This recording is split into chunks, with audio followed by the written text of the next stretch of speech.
Assalamualaikum warahmatullahi wabarakatuh. Kita hari ini berkunjung ke lahan jernang dan buah jernangnya sangat mantap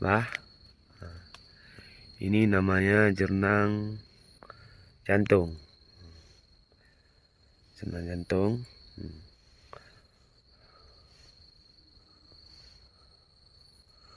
Jernang ini diolah menjadi bahan-bahan obatan dan alat-alat kosmetik.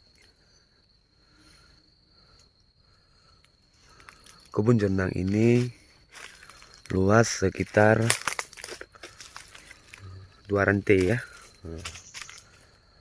20 kali 40 luas lahannya.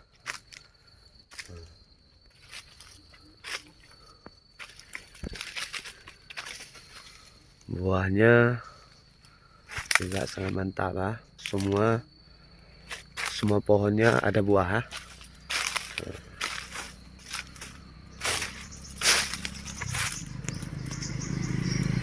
Ini jernang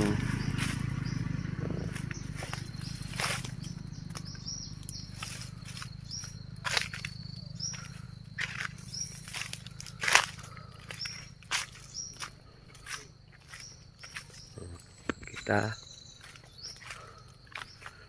hari ini wisata agrobisnis kebun jernang.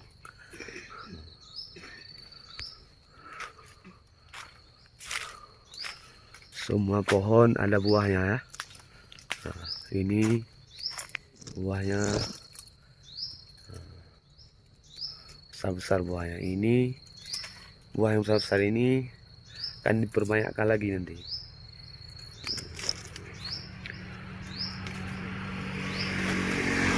Ini akan diperbanyak, akan dibuat bibit.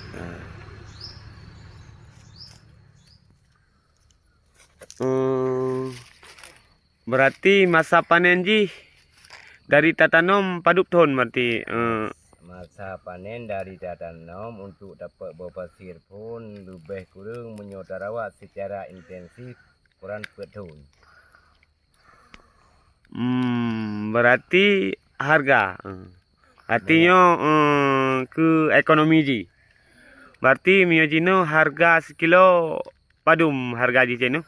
Miojino harga sekilo secara normal harga sekilo 250.000 ukuran boh super. Ya kun boh super berarti boh yang raya. Ya boh super nak ke raya ukuran gabuh kense pensil. Berarti selain daripada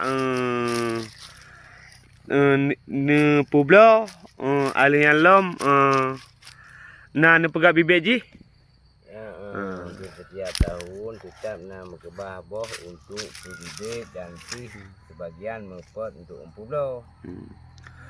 Punya ukuran bibit ukuran boh yang kedua je ni Ukuran bibit boh kedua umur lebih kurang sekitar 2 tahun belum. Dari dasar jadi jantung. God berarti cenu terima kasih atuh wati wawancara ron terhadap jernang. Kawan-kawan, wali ya buahnya nggak usah ragu dengan jernang Aceh ya.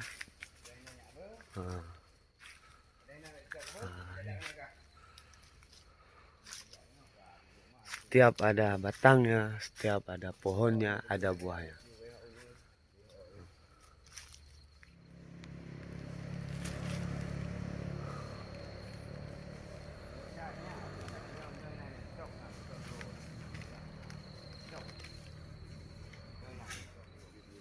Kenapa buang nggak ada udah dipetik yang kosong. Ya.